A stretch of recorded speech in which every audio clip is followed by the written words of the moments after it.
Hello everyone and welcome back to agri IQ। जैसा कि हमने पिछले लेक्चर में APB 5221 का part A and part B solve किया, ये लेक्चर उसी एक कंटिन्यूएशन में है जिसमें हम लोग प्रिंसिपल्स ऑफ सीड टेक्नोलॉजी में के आए हुए पेपर 2021 टू 22 का part C and part D solve करने वाले हैं। लेक्चर को स्टार्ट करने से पहले again I request to you, please subscribe to my channel, share it with your friends and like to my videos. Start करते हैं पार्ट सी से। पार्ट सी में हमारा पहला क्वेश्चन है, is grain can be used as a seed, please justify. Question पूछा गया है कि क्या जो ग्रेन होता है वो एक सीड की तरह यूज़ किया जा सकता है ना, और हमको इसके लिए एक पर्टिकुलर पॉइंट देना है। देखते हैं, a grain and seed are related but different from a botanical standpoint. Seed and grain are not synonyms. Some seed are grains and all grains are seeds. But not all seeds are grain. ठीक है, क्या बोला गया है कि एक grain और एक सीड रिलेटेड तो हैं आपस में, है ना, पर जब हम लोग एक बॉटनिकल पॉइंट से देखते हैं तब जो सीड और ग्रेन दोनों एक दूसरे के सिनोनियम्स नहीं हैं। ठीक है, कुछ सीड्स ग्रेन होते हैं, है ना, सारे ग्रेन सीड होते हैं पर सारे सीड ग्रेन नहीं हो सकते हैं। क्लियर है। फिर है हमारे पास अगला point, a grains 4 essential component are embryo, endosperm, seed coat and bran. A seeds 3 essential components are embryo, endosperm and seed coat. ठीक है, it will not grow into a plant, it has a potential to be used as seed। क्या है कि एक grain में 4 essential component होते हैं, मगर किसी भी सीड में अगर 4 पॉइंट प्रेजेंट है, जैसे कि एम्ब्रायो है, एंडोस्पर्म है, सीड कोट है, ब्रान है, तो वो ग्रेन ज़रूर है। लेकिन एक सीड में सिर्फ 3 कंपोनेंट प्रेजेंट रहते हैं, जैसे कि embryo, endosperm and seed coat. तो इस स्टेटमेंट से क्या पता चलता है कि एक सीड में जब 3 एसेंशियल कंपोनेंट है और एक ग्रेन में जब 4 एसेंशियल कंपोनेंट है, तो हम उसको कैसे ग्रेन बोल सकते हैं। ठीक है, ये एक नए प्लांट में जर्मिनेट नहीं होगा। तो ये हुआ आपका जस्टिफिकेशन। ठीक है, नेक्स्ट है हमारे पास क्वेश्चन नंबर 2, जो कि है right the importance of seed technology. Seed technology जो हम लोग कोर्स पढ़ रहे हैं, इसकी इम्पोर्टेंस क्या है, हम लोग क्यों पढ़ रहे हैं, मेन बात है ना। तो many areas of seed technology are important for optimal agriculture yield, including the release and evaluation of superior crop plant varieties, seed certification and quality control, seed testing and storage, marketing, distribution, seed production and processing, as well as seed research. Seed technology is an important instrument for ensuring a secure food supply as well as a good career of emerging technologies. Less suitable producing zones are the primary meaning of securing crop output. The importance of seed technology is the agriculture arena. It is the timely delivery of high quality seed at an affordable cost. तो seed technology की importance क्या है कि crop की release होने से लेके उसमें जो भी इवैल्यूएशन है उसको इंक्लूड करता है, सीड की सर्टिफिकेशन और क्वालिटी को कंट्रोल करता है, सीड की टेस्टिंग करता है, उसके स्टोरेज में फॉर्म करता है, मार्केटिंग, डिस्ट्रीब्यूशन, प्रोडक्शन, प्रोसेसिंग, इन सब पे सीड टेक्नोलॉजी का ही रोल है। सीड टेक्नोलॉजी जो फूड सप्लाई की सिक्योरिटी है उसके लिए एक इम्पॉर्टेंट इंस्ट्रूमेंट भी है। ठीक है, ये हुआ हमारा सीड टेक्नोलॉजी का इम्पॉर्टेंस। अब है हमारे पास क्वेश्चन नंबर 3, जो कि है define seed quality and right the characters of good quality seed.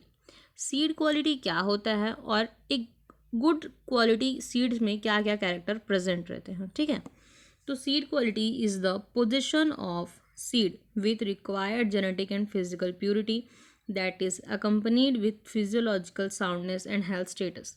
Seed quality क्या होता है, तो जब एक सीड में जेनेटिक और फिजिकल प्योरिटी प्रेजेंट हो, है ना, उसकी जो फिजियोलॉजिकल अपीयरेंस है वो साउंडनेस हो, एक हेल्दी स्टेटस प्रेजेंट हो, तब हम लोग सीड की क्वालिटी को डिफाइन करते हैं। ठीक है, नेक्स्ट है हमारे पास जो गुड सीड की कैरेक्टर्स क्या होते हैं। The seeds with physical quality should have uniform size, weight and colour एंड should be free from stones, debris and dust. Leaves, twigs, stems, flower, fruit, well without other crop seed and inert material. It also should be devoid of shriveled, disease, moulded, discoloured, damage and empty seed. Quality seed क्या होते हैं? अगर उसमें पूरी physical quality present है, जैसे कि uniform size का होगा, वेट यूनिफॉर्म होगा, कलर्स ये सब क्या होंगे? फ्री कलर्स यूनिफॉर्म होंगे, उनमें स्टोन प्रेजेंट नहीं होगा, डेबरीज नहीं होंगे, डस्ट, लीव, ट्विग्स ये सब प्रेजेंट ना हो, है ना, प्लस उसकी जेनेटिक प्योरिटी पूरी तरीके से मेंटेन्ड हो, तब हम लोग गुड क्वालिटी सीड उसको कंसिडर करते हैं. और यही कैरेक्टर्स क्या होते हैं? अच्छे सीड्स के होते हैं. ठीक है. नेक्स्ट है हमारे पास व्हाट आर द या फिर right the different step of seed processing. Seed processing की जो स्टेप्स हैं वो क्या क्या हैं? तो सबसे पहले हम लोग क्या करते हैं? सीड की ड्राइंग करते हैं, उनका थ्रेसिंग करते हैं, फिर क्लीनिंग करते हैं. मैं एक बार जो मेन क्लीनिंग है उससे पहले जो हम लोग क्लीनिंग कर रहे हैं उसको हम लोग बोलते हैं प्री क्लीनिंग. फिर हमारा क्लीनिंग, फिर साइज़ के हिसाब से उसको डिस्ट्रीब्यूट कर देते हैं, सेपरेट कर देते हैं, जिसको हम लोग बोलते हैं साइज़ ग्रेडिंग. फिर है हमारे पास ट्रीटिंग, मतलब कि जो भी हमने ट्रीटमेंट के बारे में पढ़ा वो हम लोग इसमें कर सकते हैं. उसकी क्वालिटी को टेस्ट करेंगे, क्वालिटी टेस्टिंग करके फिर उसमें हम लोग पैकेजिंग एंड लेबलिंग करेंगे उसका, मतलब कि उसको एक सेफ़ पैकेट प्रोवाइड करेंगे प्लस एक लेबल प्रोवाइड करेंगे. ठीक है. तो ये होते हैं सीड प्रोसेसिंग के स्टेप्स. नेक्स्ट है हमारे पास क्वेश्चन नंबर 5 जो कि है why seed treatment is essential. Seed treatment करना क्यों ज़रूरी होता है? ठीक है. तो seed treatment plays an important role in protecting the seeds from the seed and seedling from seed and soil borne disease and insect pest affecting crop emergence and its growth. Seed treatment में हम लोग क्या करते हैं? ये एक important role provide करता है. कैसे? तो जो भी सीड्स हैं या फिर सीडलिंग्स हैं जिनका हम लोग ट्रीटमेंट कर रहे हैं उनको सीड और जो सॉइल बॉर्न, मतलब कि ऐसे पैथोजन जो सीड से पैदा हो सकते हैं या सॉइल से पैदा हो सकते हैं, उनको डिस्ट्रॉय कर देता है, जिससे इंसेक्ट पेस्ट डिसीज़ का अटैक हमारे क्रॉप में कम हो जाता है. जो और जब इनका अटैक होता है तो ये क्या करता है? जो भी इमरजेंस है उसकी या ग्रोथ है उसको अफेक्ट करता है ना. तो इसके जब हम लोग सीड ट्रीटमेंट कर देते हैं तो वो सब इसमें नहीं होता है. क्लियर है. नेक्स्ट है हमारे पास what are the precaution should be taken during the storage of quality seed. जब हम लोग एक क्वालिटी सीड का स्टोरेज कर रहे हैं तो हमको कौन कौन से प्रिकॉशन लेनी चाहिए? ठीक है. Seed storage condition should be dry and cool. Effective storage, pest control, proper sanitation in seed stores before placing seed into storage. They should be dried to save moisture limits. Storing of high quality seed only that is well cleaned, treated as well as high germination and vigor. क्या करना है हमको? Dry और cool place में storage करना है. ठीक है. पेस्ट कंट्रोल करना है, प्रॉपर सैनिटेशन यूज़ करना है. जब हम लोग सीड को स्टोरेज के लिए प्लेस कर रहे हैं उससे पहले हमको एक सेफ़ मॉइस्चर लेवल तक सीड को ड्राई कर लेना है. हाई क्वालिटी सीड्स को ही सिर्फ स्टोर करना है जो कि वेल ट्रीटेड हैं, जिनमें हाई जर्मिनेशन और विगर प्रेजेंट हो. क्लियर है. नेक्स्ट है हमारे पास differentiate between breeder and foundation seed. दो सीड्स दिए गए हैं, breeder seed and foundation seed, और इन दोनों के बीच में हमको डिफरेंस बताना है. तो एक एक करके देखते हैं. Breeder seed is produced from nucleus seed under 3 supervision of a qualified plant breeder in a research institute of agriculture university. This provide for essential and recurring increase of foundation seed. Breeder seed is monitored by a joint inspection team of scientists and officials of certification agency and National Seed Corporation. The genetic purity of breeder seed crop should be maintained at 100%. जो इसकी genetic purity है वो 100% होनी चाहिए, है ना. ये nucleus seed से फॉर्म होता है ना, मतलब न्यूक्लियस सीड का प्रोजेनी है ये. और जो भी इसमें जो इंस्पेक्शन के बारे में हमने पढ़ा, इसमें दो बार इंस्पेक्शन होता है जिसको साइंटिस्ट की टीम इंस्पेक्ट करती है. और कहाँ की टीम? तो जो नेशनल सीड कॉरपोरेशन है NSC, वहाँ की टीम इसकी इंस्पेक्शन करती है. नेक्स्ट हम लोग देखते हैं foundation seed.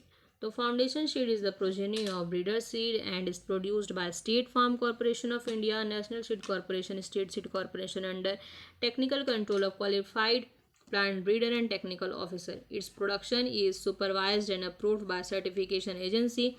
The genetic purity of foundation seed should be maintained at 99.5%. इसकी जेनेटिक प्योरिटी जो है 99.5% होती है। जैसे कि हमने ब्रीडर सीड में देखा कि ये क्या है, फाउंडेशन सीड, न्यूक्लियस सीड का प्रोजेनी है। तो जो फाउंडेशन सीड है ये क्या है, ब्रीडर सीड का प्रोजेनी है। ब्रीडर सीड में हमने देखा कि जो एग्रीकल्चर यूनिवर्सिटीज़ है वहाँ से इसका प्रोडक्शन होता है। फाउंडेशन सीड में जो स्टेट फार्म्स है वहाँ से इसका प्रोडक्शन होता है। क्लियर है। इन दोनों के टैग्स मैं आपको दिखा देती हूँ। ये येलो वाला है आपका ब्रीडर सीड का टैग, जिससे क्या पता चलता है आपको कि ब्रीडर सीड का टैग येलो कलर का होता है। नेक्स्ट है आपका सर्टिफाइड सीड का टैग जो होता है वाइट कलर का। ठीक है। फिर है हमारा क्वेश्चन नंबर 8 जो कि है explain the air distribution system in artificial drying process. जो आर्टिफिशियल ड्राइंग का प्रोसेस होता है इसमें एयर डिस्ट्रीब्यूशन क्या है ना, इसको हमको एक्सप्लेन करना है। तो ये क्या है, in this air distribution system air is introduced under the perforated false floor passes up through the perforation and through the seeds. The false floor can be made of hardware cloth and screen or perforated metal. जो air distribution system है ना, ये क्या होता है, जब एक artificial drying process होता है तब हम लोग इसमें एक फॉल्स फ्लोर प्रोवाइड करते हैं। ठीक, जहाँ पे परफोरेशन होता है जिसके ऊपर सीड्स होते हैं और वहाँ से एयर को अपन पास करते हैं। ठीक है, जिससे ड्राइंग कंप्लीट होता है। ठीक है। नेक्स्ट है हमारे पास क्वेश्चन नंबर 9 जो कि है right the Harrington thumb rule of seed storage. Seed storage के लिए जो साइंटिस्ट थे हैरिंगटन, उन्होंने एक रूल दिया था थंब रूल, उसको हमको एक्सप्लेन करना है। सो देखते हैं।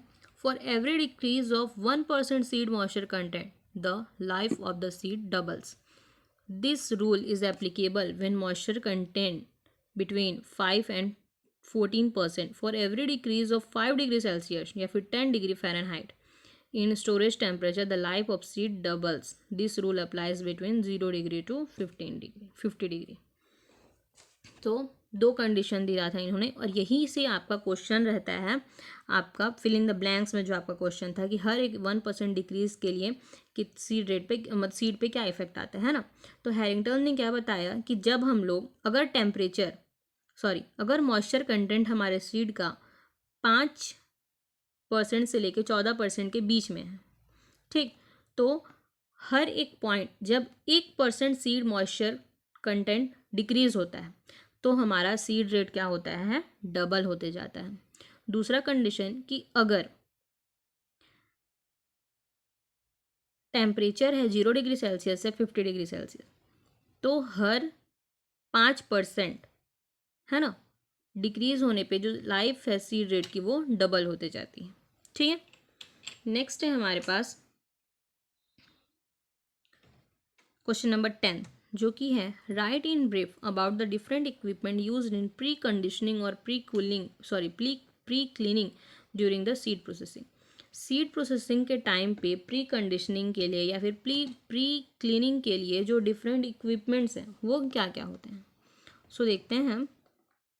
The most common equipment used in this operation are scaler, debedders, huller, buckhorn machine, meat seller, scalper, rough cleaner. तो ये इनका नाम्स है, क्या क्या है, स्केलर है, डीबेडर्स है, हलर है, स्केसिफायर है, बकहॉर्न मशीन है, मीट सेलर है, स्केपलर है, रफ क्लीनर है। ये सब इक्विपमेंट्स क्या हैं, प्री कंडीशनिंग के लिए यूज़ होते हैं। ठीक है। नेक्स्ट है हमारे पास क्वेश्चन नंबर 11 जो कि है right the duties of seed inspector.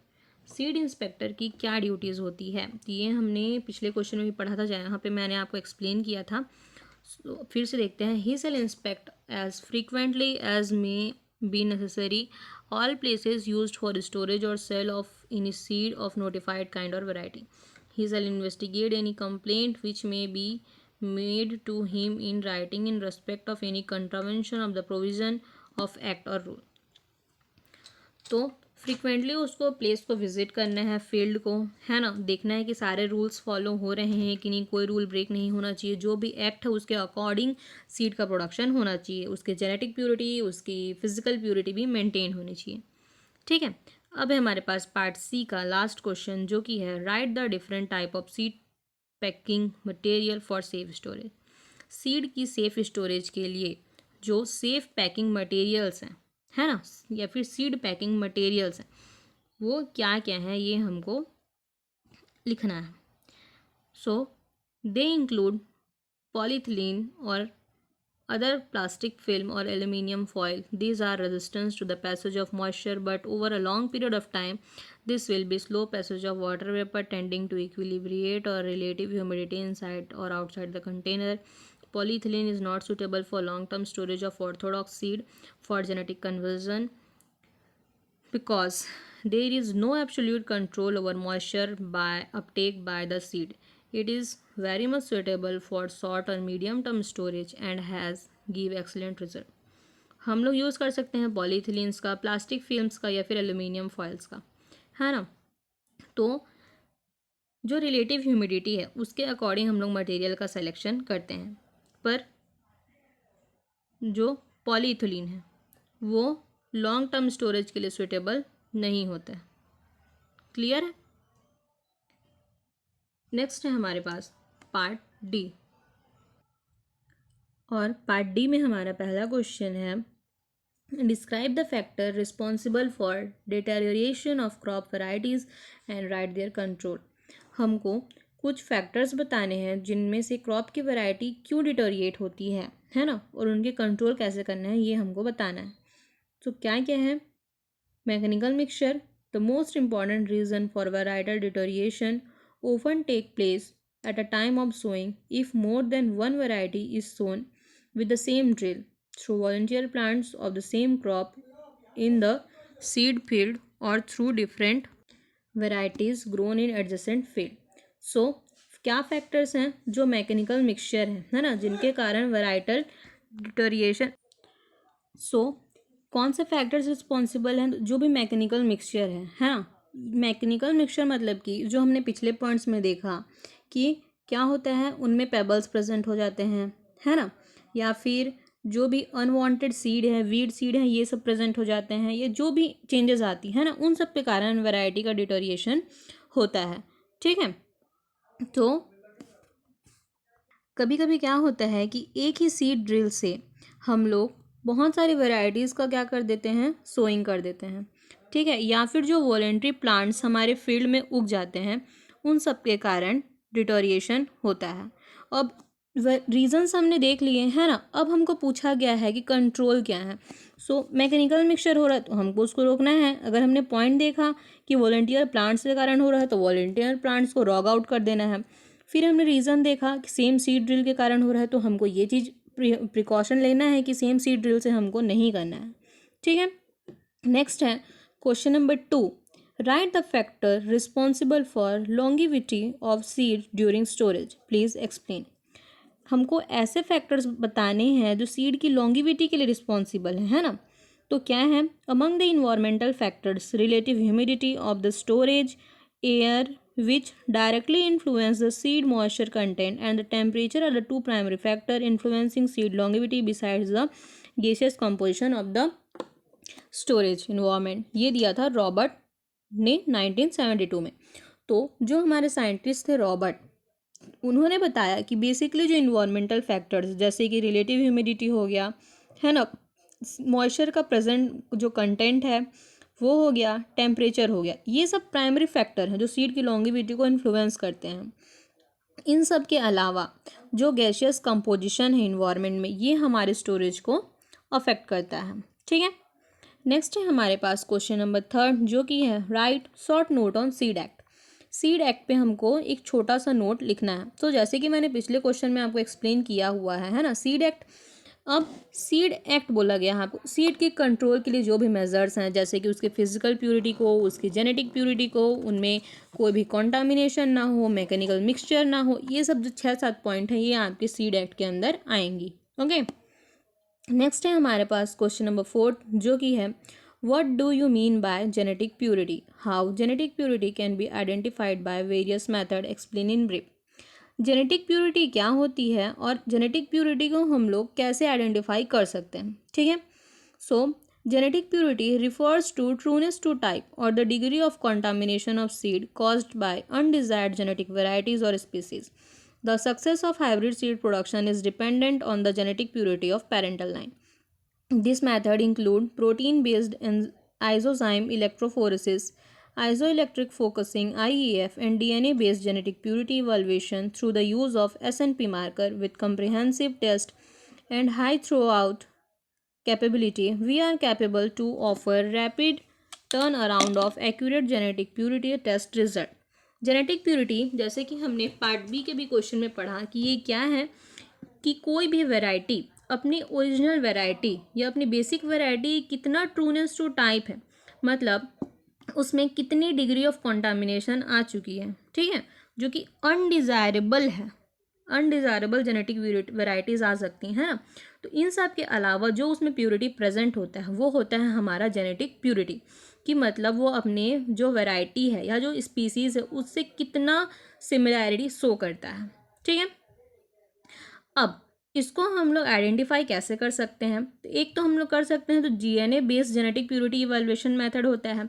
दूसरा हम लोग कर सकते हैं एसएनपी मार्कर का यूज़ करके, इलेक्ट्रोफोरेसिस का यूज़ कर सकते हैं, आइसो इलेक्ट्रिक फोकसिंग का यूज़ कर सकते हैं। क्लियर है। नेक्स्ट है हमारे पास explain in brief about the role of WTO and OECD in the seed marketing. So WTO और OECD का जो रोल है वो क्या है सीड मार्केटिंग में, है ना। तो देखते हैं the WTO agriculture agreement provides a framework for the long term reform of agricultural trade and domestic policies with the aim of leading to fairer competition and a less distorted sector.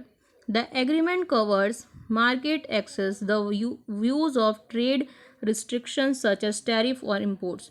The OECD schemes for the varietal certification of seed established in 1958 promotes the use of certified agriculture that is of consistently high quality. These seeds are produced and officially controlled according to the set of harmonized procedure put in place in the 61 participating country.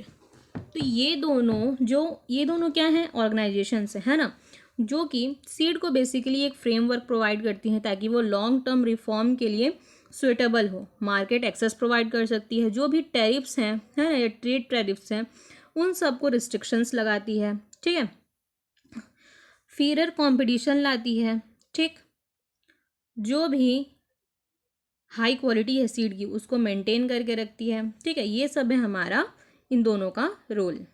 Next है हमारे पास what is seed marketing, describe the seed marketing structure. Seed marketing क्या होता है और इसके structure को define करना है, ठीक है। तो डेफिनेशन देखते हैं. A definition of seed marketing.